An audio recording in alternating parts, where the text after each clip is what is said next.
It's the 6th of April and it's about 7:30 in the evening. We are on British summertime, so although it's getting late in the evening, the light is quite nice. As you can see, the maples look a gorgeous color. Even in this half light, the Deishojos and the other maples are a spectacular color. Let me just walk around the nursery and show you something that is around. This talk is going to be about Japanese maples in the spring and how to deal with them. If you've never visited Herons before, you will probably soon realize that more than half the nursery is just maples. Maples has been my first love ever since I've been doing bonsai. So at Herons you'll find maples of every description, every size and age, in the fields and on the benches. This great beast of a tree, which is about 4 foot high, look at the roots there. That was an air layering I did about 15 years ago. Can you imagine? This is the sort of roots you get when you air layer a tree. That base at the bottom is about 8 or 10 inches in diameter. So that was a big air layering I did. So you can see my fascination with maples and my love of maples. We have so many different varieties. Katsura, mountain maple. This is Benichidori. This is another air layering that I did. And so it goes on. So we have a lot of Deishojo still. And then we have clients trees. Here's another Benichidori. There are some Deishojos. A lot of these are homemade Deishojos from ordinary garden trees. This is a very rare tree. Let me show you the Nebari first. Look at that Nebari. Look at that Nebari there. And this is a Shishigashira. Shishigashira. I sold it to a client about 3 years ago, but it's come back for repotting. I could go on and on talking about maples. I will talk about maples. I'm going to just go and show you some more maples that are around on the nursery. This is yet another tunnel. And even in this tunnel, there are maples everywhere. Look at it. It is just maples. Look at the maples around.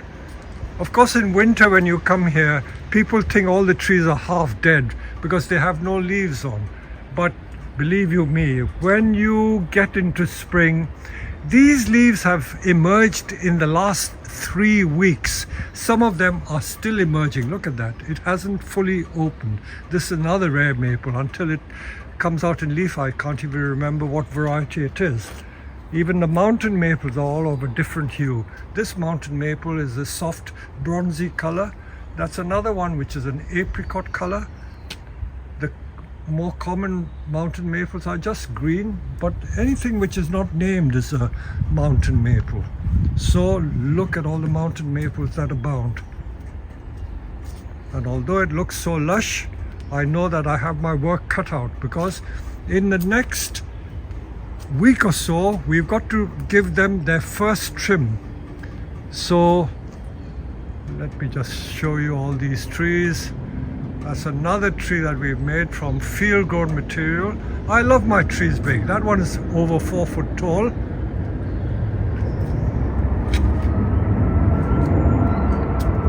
That's a great big Emirates Airbus A380, if you can see it through the netting. Massive plane. Let me walk out and show you this. We always criticize the planes, but I'm fascinated by the planes. Look at that Airbus. Look at that great big Airbus.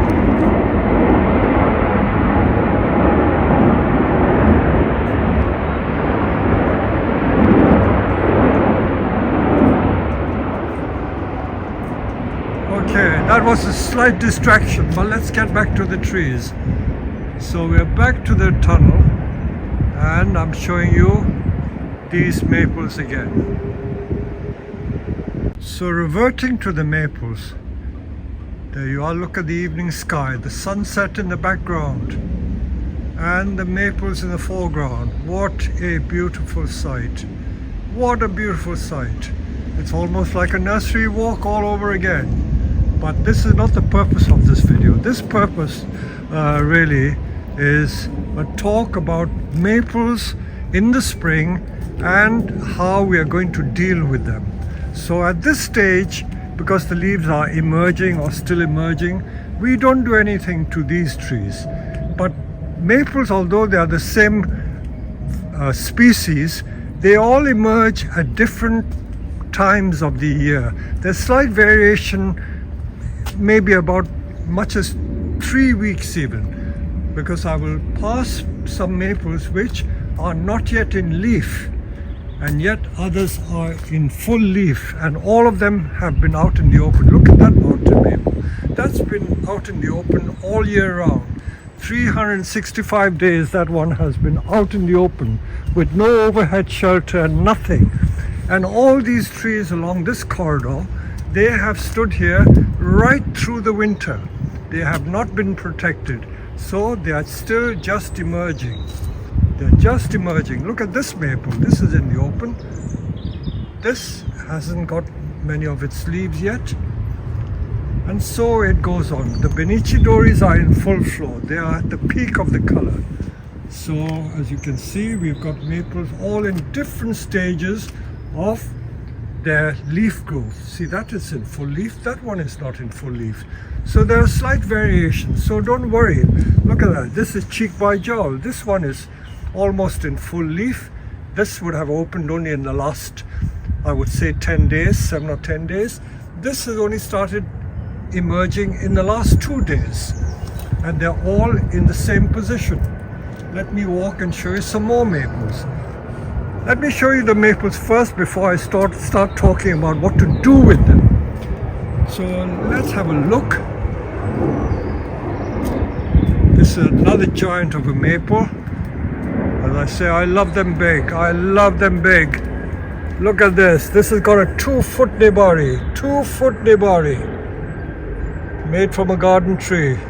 That's my hand. And that is the tree.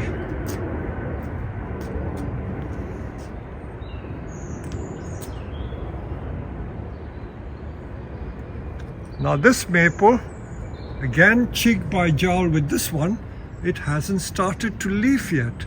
The leaves are just emerging, but most of the tree is still dormant. How strange is that? Okay, now let's look at these maples. Trident maples, although they're not strictly Japanese maples, they are a maple, but we're not talking of the trident maple. We're talking of the Acer palmatum species and varieties. So that's a massive, massive Deshojo broom style. That's every bit 3 foot in diameter. That is one of our prize trees. And look at these little clump styles. I don't know what they are. I think it could be Deshojo. There's some clump of ordinary mountain maple. These orange ones look like, I think, Katsura. This is Katsura, slightly orange in color. These are the kabudachi that come from Japan. That's an ordinary mountain maple, kabudachi, root connected tree. That's another of my large Deshojos. I used to show that tree at the Chelsea Flower Show more than 20 years ago. It's grown about 30% larger since I last showed it, but it's still a spectacular tree. That pot is over 24 inches in length, so you can imagine that tree is nearly a meter tall. Another of our Deshojos, this again was made from an ordinary field-grown Deshojo, homemade Deshojo. So this has been in leaf for the last 3 weeks. And while I'm passing, I've got to show you all these lovely crab apples and flower. Just as a diversion.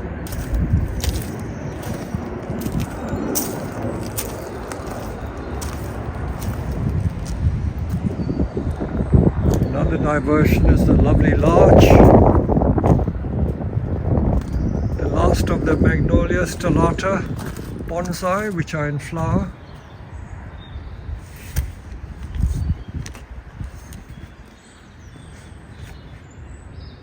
More homemade Deshojos.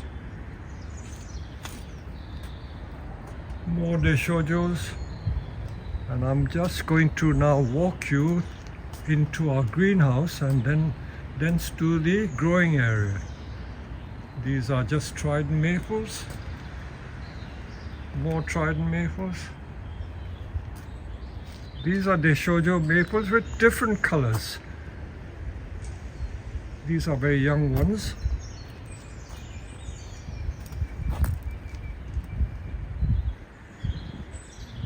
And compared to that big one, you see how the colors change. It's getting a dusky color, and I would say in about 3 weeks' time that entire green tree will be unrecognizable as a Deshojo because they turn green pretty soon.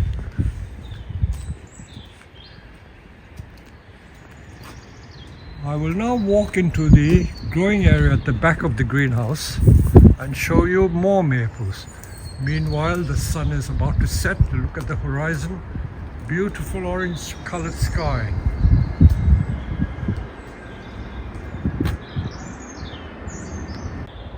So I'm now in the pond area, and we have a lot of maples in pots which we grow in the field and then pot up, and they're all ready to become bonsai. So again, at this time of the year, they are absolutely spectacular. So there are maples galore. Look at these maples. Deshojos, Benichidoris. That pink is a Benichidori. That's a Deshojo. So this is how we grow them. They're grown as garden trees, and then they're cut down, and then they're made into bonsai.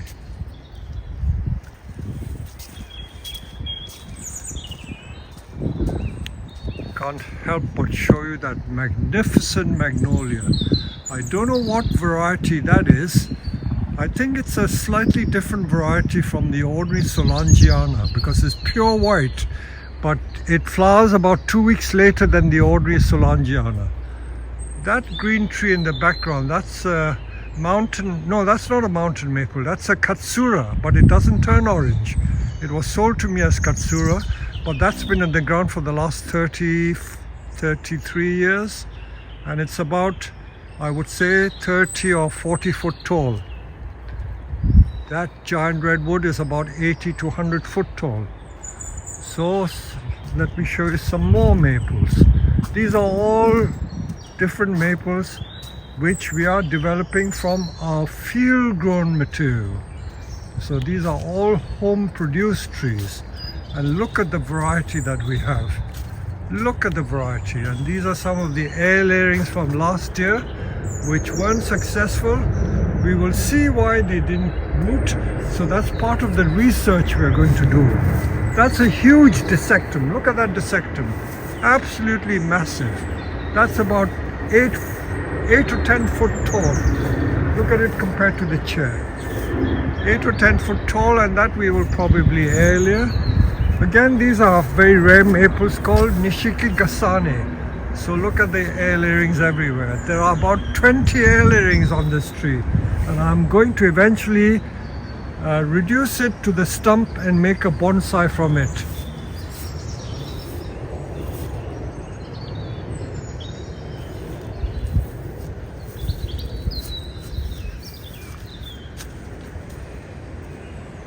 Another Deshojo garden tree, which eventually will end up as 2 big bonsai. So that will be air layered in the middle.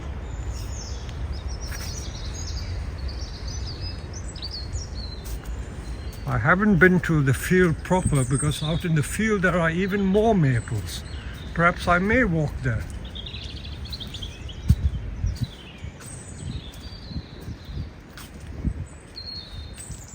This is an S-shaped Benichidori. This was a parent tree that I air laid, so I must have made about 3 air layerings from that. And this is the base of the tree. Again, that's every bit 3 to 4 inches in diameter at the Nebari. And this tree is about 3 foot tall. Dissectums are very hard to use for bonsai, but I have tried. This is another rare maple. You look at the leaves, so different.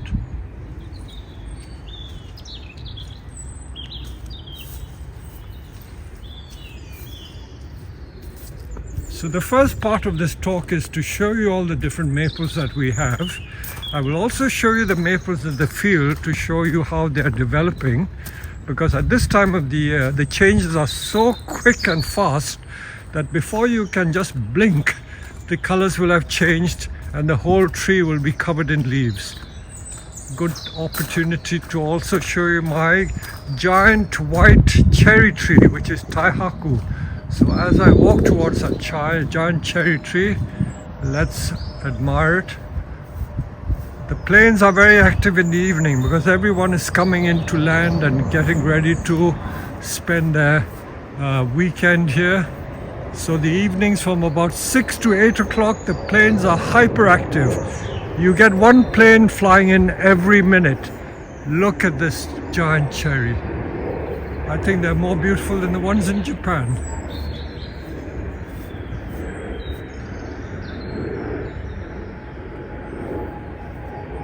Laden with flower. And looking across the pond, I will take you into my maple grove.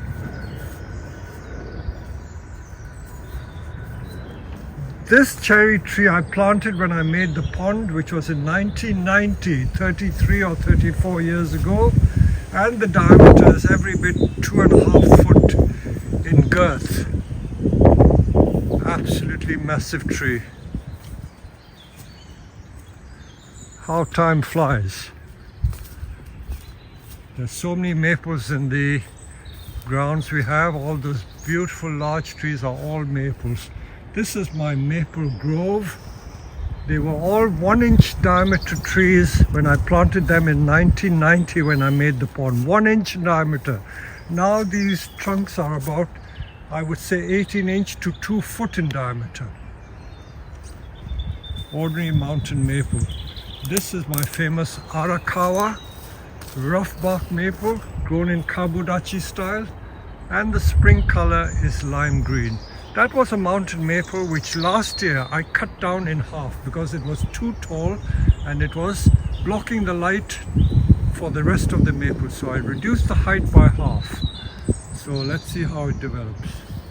And here are a mixture of Benichi, no, not Benichido, these are supposed to be Deishojo maples. Look at that. A grove of Deishojo. They're every bit, I would say, 30 to 40 foot tall. In 30 years or 34 years, they become 30 to 40 foot high trees. If you come in another 2 weeks' time, it will be dark because it is so dense in the undergrowth that you can't see any light through it. But at this time of the year, when the leaves are fresh, they look so nice. That's a Katsura in the background.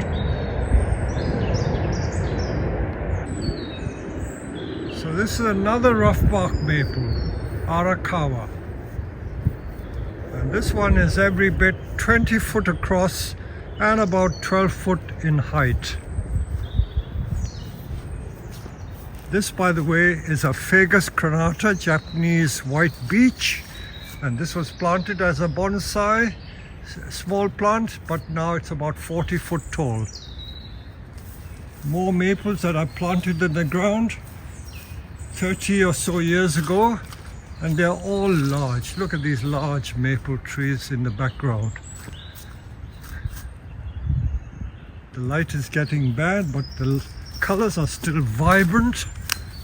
And this is my field of Deishojo maples. See, this is what I mean. We develop all our own maples on the nursery.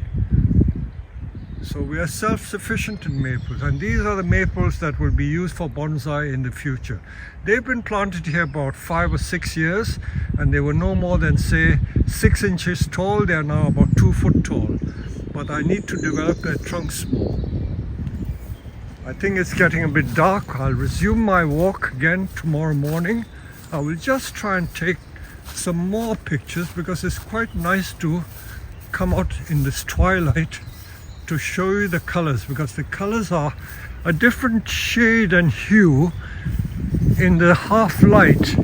In the morning light it looks different, in the evening light it looks different too. My hornbeams haven't come out into leaf yet, so they're looking bare. Many of these maples haven't come out into leaf yet. So I will pick this up again tomorrow morning. Suffice it to say that there are scores and scores of maples there. So with this I will stop and resume again tomorrow morning. So today is a bright sunny day and I'm resuming from where I left off. So I will continue to do a sort of prelude and introduction of the tasks I'm going to do on the maples, but I'm showing you the different stages of the emergence of leaves on the maple because they are so variable that it can be confusing to people. So within a space of just a few yards I can see different trees, different maples emerging in different states. So that great big tree in the background is a mountain maple that is almost completely in leaf. This is a large dissectum, this is in leaf. Now this is the same dissectum, same variety, but it's not in leaf yet. It's only just coming into leaf. Those of you who are familiar with my YouTube videos, you remember that this was a project I did with a pickaxe and a crowbar, where I took a tree which had been grown in a round flower pot and I hacked the roots and made it into bonsai. So 3 years on, look at this tree. This one is just emerging. It's an ordinary mountain maple which I grew in the field for the last 30 or more years. While I'm in this bed of gravel, let me show you nature's wonders. Because we have so many maple trees on the nursery, everywhere you look at these little tiny maple seedlings growing out of gravel, It's not even in soil. Wherever I go, there's another one. There are literally hundreds and hundreds of little maples coming up between the cracks of the paving and in the gravel. Here there's yet another one. If I go here, there's another one. There's more seedlings coming up. They're popping up everywhere. So when people tell me that they can't grow maples, they can't get maples to germinate, I think it is quite incredible how you cannot be successful. Look at it, wherever you grow. I think I can pull this up. Look at it. Look at that beautiful little seedling that has popped up in the gravel. Half panoramic view of our maple benches. And as I told you the other evening, many of these deishojos are beginning to turn color. They're getting a dark, dusky red, and I would say in 2 weeks' time they will become almost unrecognizable as deishojos. But as we say, we just enjoy it while it lasts. So I'm just going to venture a little further and show you a little more before I go into the greenhouse to show you what I'm about to do. So the main task now is to start trimming the maples which are too advanced, because they need to be thinned out, and I'll explain to you why we need to thin it out. So if you come to the nursery, this is what you see, and you will see grass and weeds along the side because everything is so fertile you can't even stop the weeds growing. But it's not out of control. We will weed it when we have the time, but the beauty of the maples is there for all to see.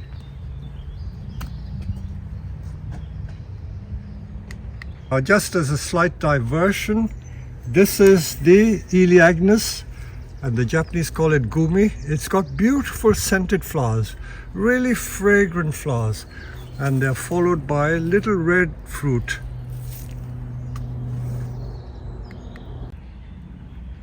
Further diversions. I'm walking to a maple. This is a dissectum as a bonsai, and as you can see, this is only just emerged in the last 3 to 5 days. So it's really at its very early stages. Spring fresh green flowers on the leaves. Talking of flowers, I must show you what maple flowers look like, because we all know that maples have seed, but how do the seeds come? They are formed from the flowers. So all these beautiful little things that you see there are the maple flowers. And if I go closely, there are a lot of bees buzzing around, and this is how the bees pollinate the flowers. I'm trying to get that bee, it's flying so fast.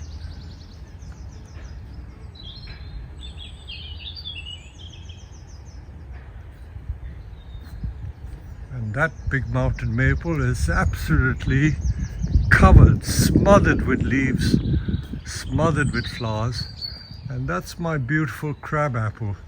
This is a tree that I've planted in the nursery since I've come here, and it was sown as a seed in 1980. And when my son was only about 9 years old or 8 years old, he picked a seed up from Kew Gardens, and I sowed the seed, and this is the tree after many, many years.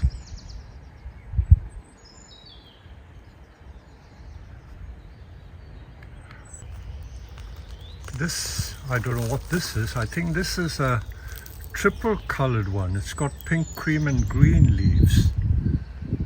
And you can see there, it's got a very thick trunk. And I'm growing a new leader so that I get good taper on it. So although it's growing in a flower pot, it's destined to become a nice bonsai in time. Again, some of our seedlings, which simply put in a bonsai pot, become very credible as bonsai. So you don't have to wait very long to get good maple bonsai. Let me now show you some of the maples that were repotted. I think they were just repotted 4 to 5 weeks ago, and they are kept in this greenhouse. This is not a heated greenhouse, so the temperature is only like maybe 4 to 5 degrees warmer than the outside ambient temperature. This is my famous chicken plucker maple. You may remember that I did a video during the pandemic where I plucked the leaves literally by plucking with my 2 hands very fast, and it's now got the name of the chicken plucker maple, twin trunk maple, which is every bit, I would say, 4 foot tall or 4 foot 6 tall. And that is one I'm going to show you how I'm going to thin the leaves. I'm going to show you another maple. I can't show you the detail of this because some of these trees belong to customers and they're very private people. They don't want to see this tree shown on media. So I'm only going to show you the process of what I'm going to do, but I won't show you the detail of the tree because it would be disrespecting his privacy. Now these are other trees that we also repotted about 4 or 5 weeks ago, and look at the state of health. They are all in full leaf. Now certain trees I have to do slightly different regimes in thinning, because if the tree is not too strong, I leave the leaves to grow a little more. And this is a very, very old maple group that I imported more than 30 years ago. And it was the pride and joy at many of my Chelsea Flower Show displays. So this is being made strong again, so I will probably not do too much leaf cutting to it. Now this is a good point at which to start talking about leaf pruning and leaf cutting. Many people seem obsessed with the concept of leaf cutting. They say you've got to cut the leaves of maples in order to get them smaller. It doesn't always work that way. Sometimes when you leaf cut a maple, the second crop of leaves can come bigger than the first crop of leaves. This is quite incredible, but it is true, because I always used to leaf cut maples to put them on show, but I've always been disappointed that they don't always get smaller leaves from leaf cutting. So just be warned about that. There are no hard and fast rules about these things. So what I will do with very strong maples, let me show you this maple. Now you can clearly see that this is the new growth. This new growth is about 9 to 10 inches long. 9 to 10 inches long, and if I count the leaf nodes, I have 1, 2, 3, 4, 5, 6. That means 12 leaves have emerged in the last 4 weeks. 12 leaves. So what we do, essentially, we cut it back to just 2 leaves, the first pair of leaves, and all the other leaves are discarded. You can make cuttings from them, but we have millions of cuttings and we can't have the space to grow them all. So that is what I'm going to do, and I'm going to show you how we work on these. I will also show you the chicken plucker regime as I get along. The tools I use are these trimming scissors. Some people use the Satsuki shears, which got a long handle, but everyone has their own preference, and my preference is for these sort of shears. I don't use them for cutting roots, they're only used for trimming. I like the grip of the large handle. Some of them have got smaller handles. If you have small hands, you may find this useful, but it doesn't matter what type of scissors you use, but scissors is the main thing. So as I said to you, look at this long shoot. This very long shoot has got 1, 2, 3, 4, 5, 6 pairs of leaves. So I'm going to cut it back to there. So you've got to go through all these trees and literally cut back to the first pair of leaves. Now that is only a rule of thumb. You cannot follow that slavishly, because at the end of the day, you have to cut to give it the shape you want. So that is the first general principle to follow. Also, it doesn't need a lot of intelligence to realize that if you keep adding on 1 pair of leaves every year, the tree eventually, in 50 years, it'll become 50 times that height, another 50 inches. You cannot keep doing that. So you'll have to bite the bullet and cut it back to the size you want. So basically, although I'm saying to cut back to the first pair of leaves, like most of the projects I do a very rough cut. Cut it back to the silhouette. Forget all the niceties of the first pair of leaves. In theory, that's what you need to do. But just cut it down to it, because every new shoot is literally like between 4 and 10 inches long. And you cannot let this grow ad infinitum. Now, why do we have to leaf cut? We leaf cut because with a dense tree like this, light is very important. If you don't let the light get into the twigs and branches, it doesn't strengthen the branches, and the branches get weak and the branches will die. If you look at this one, you see some of these are dead twigs from the previous year. This is what happens when you don't let light into the structure. I remember telling the story, which I'm very fond of telling, back in 1990s, I think 92, 93, where we used to go to Japan almost every year. I came across someone in a nursery, a Japanese nurseryman, and he was pruning, you won't believe it, a kyohime, which was about 4 foot in width, 4 foot big.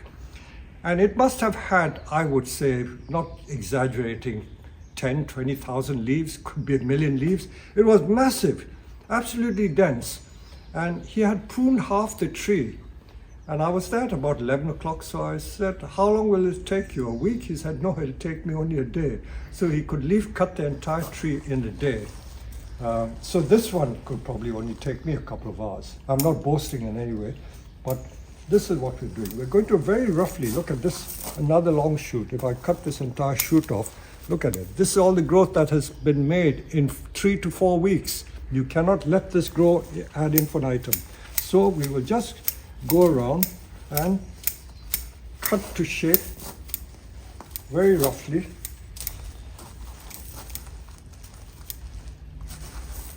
See, the shape is being spoiled.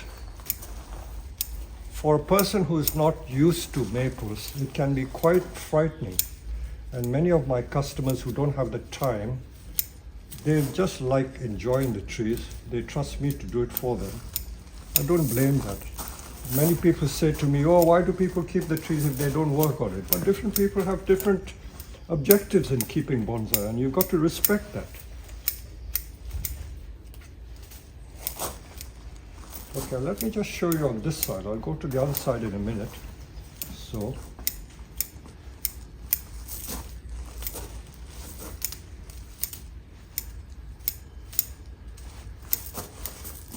These are all very soft shoots.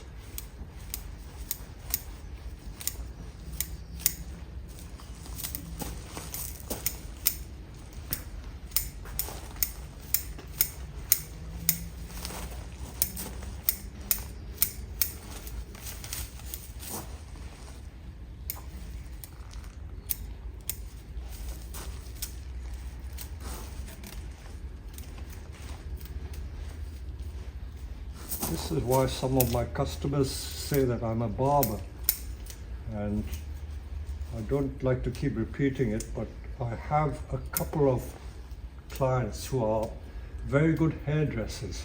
They are top hairdressers in London. They probably earn more than I do from doing hairdressing. They charge hundreds of pounds to style a lady's hair, and they tell me that what I do is exactly what they do in hairdressing. I'm not just cutting the ends. I'm now going to show you how we layer the trees. It's not sufficient just to nibble at the ends. Look at how much I've got out of it. So the object of leaf cutting really should be to let light into the structure. Getting the leaf smaller is only secondary, in my view. Also, I believe many Japanese people leaf cut their maples because the second crop of leaves, apparently, I've never tested it, produces a better autumn color.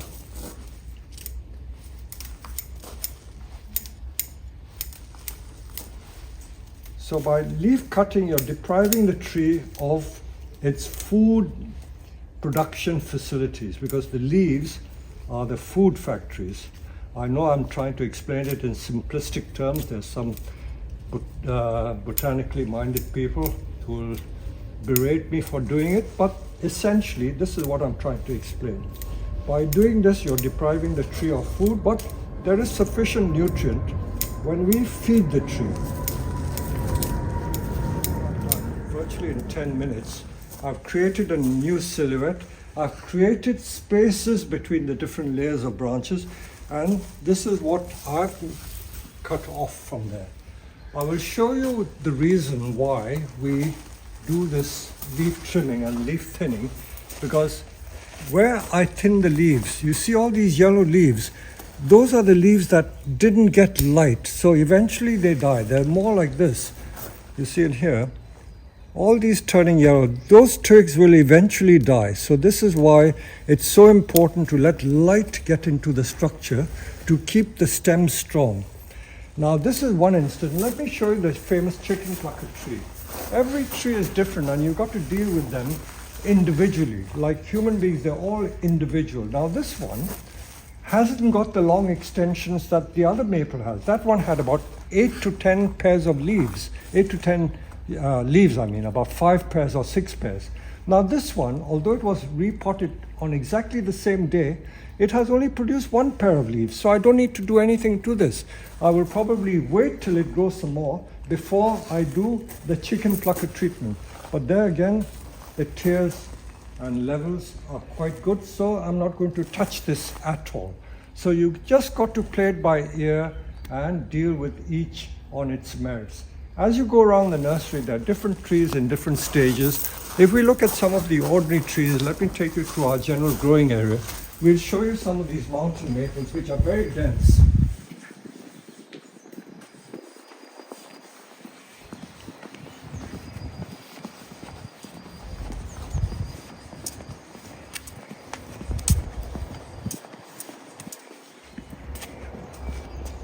So a tree like this, for instance, look at how dense that is. That has to be thinned out. So this is the sort of thing we have to do. So again, look at the extensions on this. If I want to make the tree strong, I will just let it grow and only take the tips out. So you can program the tree to do whatever you wish it to grow. Look at that extension. It's got 1, 2, 3, 4, 5. Again, 10 leaves. All this is literally 1 week's growth. 1 week's growth. So I may wait another week, but all these will have to be cut back so that I let light into the structure. So I hope I've explained to you what you need to do with maples as they grow. So by doing this, you get more ramification. I don't like to use bombastic words to frighten you off, but the ramification is important. Also, by trimming the top part, you encourage more shoots to grow from the bottom. So they serve different purposes as well. While we are passing, look at all the seedlings. This is crabapple seedlings. All our seedlings are coming up gradually. And I showed you our maple seedlings. So spring is well on its way. So I hope you enjoyed this little exercise about the leaf cutting of maples at the right time. There you go.